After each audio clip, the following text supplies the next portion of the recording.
வணக்கம். நான் ரேவதி. நாம் தமிழர் கட்சிக்கு மறைமுகமாக வாக்கு கேட்ட நடிகை ரேவதி. இந்த நிகழ்வு குறித்து தான் இந்த காணொலியில் நம்ம காண இருக்கோம்.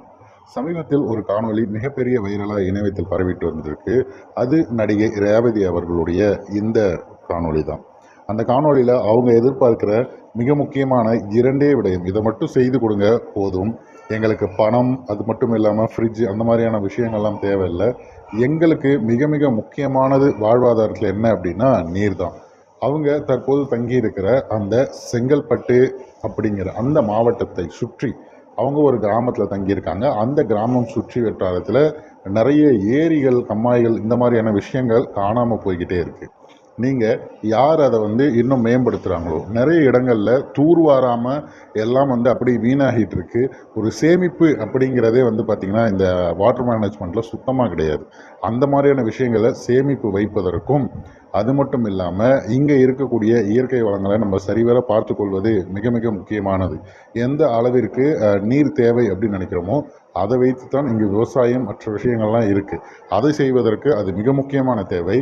அதனால் நீர், அதற்கான வேலைப்பாடுகள் மட்டும் இல்லாமல் இங்கே இருக்கக்கூடிய பல இடங்களில் இந்த பிளாட் போட்டு விற்கிறதுங்கிறது தொடர்ச்சியாக நடந்துட்டுருக்கு.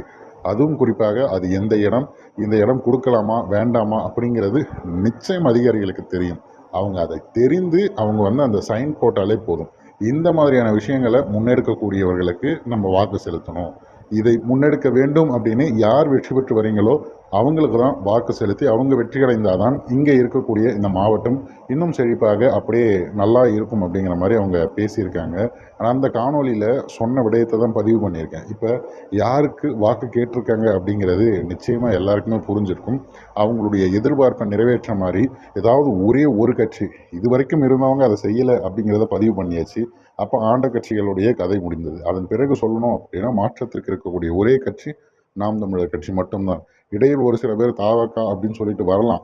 ஆனால் அது எந்த அளவுக்கு உண்மை அப்படிங்கிறது இல்லை, இது வரைக்கும் இவங்க பேசின ஏதாவது ஒரு விஷயத்த அவங்களுடைய தலைவர் மேடையில் பேசியிருக்காரா அப்படின்னு காட்டிட்டாங்க அப்படின்னா நிச்சயம் இதை பார்த்திங்கன்னா தாவைக்கவனருக்கும் நம்ம பதிவு பண்ணலாம். ஆனால் இது முழுக்க முழுக்க செய்து கொண்டிருப்பது, இன்னும் வெற்றி பெறலனாலும் களத்தில் இதை செய்து கொண்டிருப்பது நாம் தமிழர் கட்சி தான். அதை மறுப்பதற்கான வாய்ப்பில்லை.